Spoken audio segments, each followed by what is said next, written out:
Okay, in the last video we talked about how to create this three-dimensional cone using blending. Blending is where we use a blending stump to push into the values. Well, now we're going to do the sphere, and the sphere is a lot harder to do than this one because it's really hard to make it round and three-dimensional. If you're having to create this yourself, you may want to find an object that is round that you can trace. This is about 3 by 3. Yours doesn't have to be that exact size. It can be done with a ruler. A person could very lightly draw a line 3 inches, a line 3 inches, and just keep going 3 inches all the way around, long as 1.5 was the middle. But then you have all these lines to get rid of. So if you can just find an object that's round and trace it, that'd be great. But let's go ahead and dive in and talk about how to create this rounded three-dimensional sphere, because right now it's just a circle. The trick to getting this looking round is to create a crescent moon. So what we're going to do is, it's okay to draw the first one. You're going to draw one really, really skinny, and it's going to get a little thicker as it comes down here, and it's going to get skinnier as it comes toward the bottom. And the goal of each crescent moon is that as you make each crescent moon, you want to leave kind of a circle behind. You want it to look mostly like a circle. When I do the next crescent moon, and you may not want to draw this one, go further in than this one, still make it skinny. It'll be a little skinnier, but think I'm going to leave a circle behind. I'm going to leave a circle behind, and then come in a little bit further. And so what you've got basically a circle within a circle. They're just a little off-centered each time. We will have a highlight. Our highlight's not going to be in the center. It's going to be off-center. And we are going to have a little shadow here, just a little bit, to make it look round. It looks really weird when people put like a horseshoe-shaped highlight here. So we're not going to do that, but let's just dive in. We're going to do to the side and the underneath portion of this sphere, like we did the bottom of this cone, we want it to be dark. The light's coming from this direction, and it's not hitting this direction. So we're going to come in, and we're going to use the side of our pencil. Again, I think wooden pencils are good. I would have it doesn't have to be sharpened to a razor point edge, but you want to make sure the lead or graphite is well above the wood so it doesn't dig a trench into your paper, tear your paper up. What we're doing with this blending sheet exercise is learning some skills that we'll be able to use later for some more sophisticated artwork. Okay? So we're going to come in, again, keep those pencil strokes close together. You might want to go in and layer it a second time, even a third time. I've been taking a lot of shortcuts with this demonstration. So what I'm doing is really quick and fast. You should spend more time on yours than I am to make sure yours are better. Okay? Now I'm going to go ahead and do the next crescent moon. I'm not going to push down as hard. I'm going to use less pressure, but I may layer it 3 or 4 times to build it up. I don't want it to be exactly the same value as the one next to it, but I want it to be closer, so that way when I do blend this powdery graphite, when it blends together, it'll hopefully create a little seamless edge. It rarely happens here to here because this is so much pressure. I usually have to come back and rebuild between this implied line that's suggested between the value.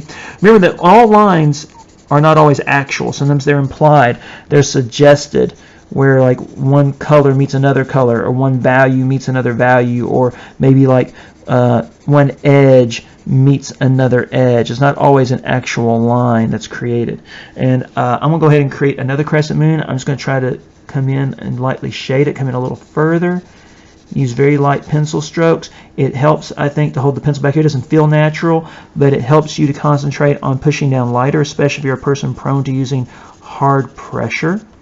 If you need to turn the paper to make it easier to shade it, you can do that. My pencil strokes are different there because I'm using a different side of my pencil. Try to be curvy. Keep those strokes close together. Be careful about overlap in here. I create a little bit of an overlap area that may blend a little darker later. Come in like so, like this. Make this a little curvier, a little rounder. And you know, I probably need another value in here, but there's a chance that maybe with my blending that I might be able to get a transition gradation of value here. So what I'm going to go ahead and do is take a blending stump, create a new one. I have a torn strip of paper here. Take it, fold it multiple times to make it strong and compact so I can push that lead around the way I want to. Alright, so I'm going to take the end here. I'm going to start in the dark area. Start up here. Now if you're a hand dragger, some people like drag their hands through their drawings. You may want to keep a scrap piece of paper underneath your hand so you don't create as much of a mess on yourself as well as on your drawings. You'll have to go back and erase later. You may still create a little bit of a bleed or a fade, but it won't be as bad. So I'm pushing in here. I'm going to push into the next value, and I'm going to come in a little bit here, just a little bit, like that. Now, before I dive into here, I'm going to go ahead and use the cleaner side of my blending stump, and I'm going to start from the white first. Try to leave that inside alone. I went a little too far in. Now I'll come back in and blend this into that. Again, hiding lines as much as you possibly can. Off-centered highlight. Leave some white. A couple of things. I've got implied lines showing up like I knew I would. See, I've got implied lines showing up. So I'm going to get rid of them. I don't erase to get rid of these. I just simply layer more pencil. So I think I am going to go a little darker on this edge here.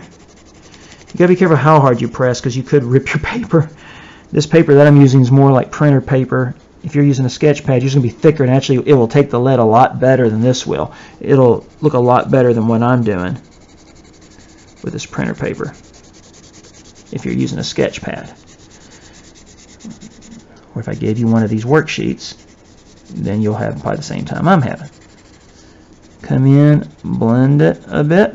Come in here, use a little bit of light blend, not blending, but more continuous tone shading, creating more of a transition gradation by just layering down some value.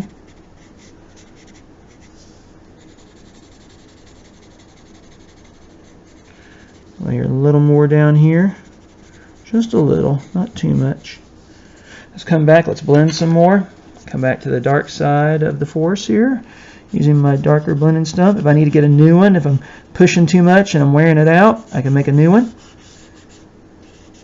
One paper towel could last for quite a while. Come in and blend. I want a nice balance. I don't want it too dark.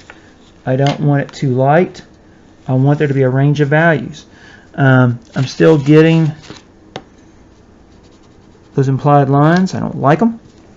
Let me switch pencils and see if I got something I like better.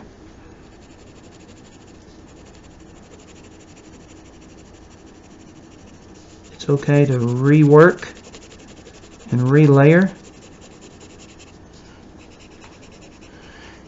Can you count different values in here?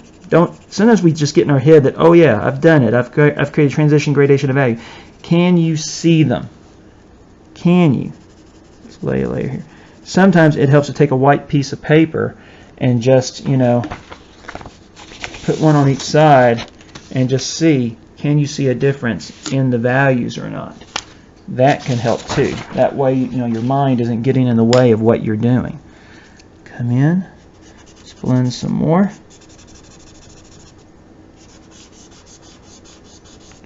We're trying to make it look as round and as three-dimensional as we can. If we have to go back and forth, we have to layer some more, hide some lines. We want to get rid of those implied lines. We want it to look smooth as we can get it.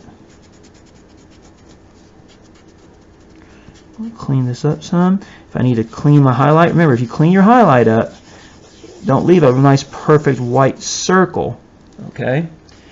You want there to be a little bit of a transition gradation from the light value to the white. Leave some white, but fade out that circle a little bit. You'll get something more like this. There's still some areas that need probably a little more transition gradation. But I think by and large we've done it. We've created something that looks three-dimensional. Here's some different ones that I've done, different demonstrations in the past. Some are better and worse than others. Again, I've told you before, it depends on the pencil I'm using, and also it can depend on the day. So, sometimes things work out better. I don't like that highlight so much. I like it better when it's more off-centered and it's identifiable and you can see it and it's blended. But again, these were meant to be quick demonstrations. They were not meant to be masterpieces. But I want you, as best as you can, to try to create your own three-dimensional sphere. Okay? And, make sure you have some good, surfaces underneath, some paper padding underneath. Your sketch pad will probably provide that for you if you're using your sketch pad to create something three-dimensional. So when you're done, you'll have your blending scale going from lightest to darkest, separated values, going all the way to the edges, making sure it felt the edge consistently, and clean up those edges. And then here it's going to transition and gradate. If you need to go back and layer some more or erase some areas out and rework it, do that. And then here's where you're making things look three-dimensional, which is going to prepare you for something that will be coming up later. So best wishes. I look forward to seeing your work. Happy drawing.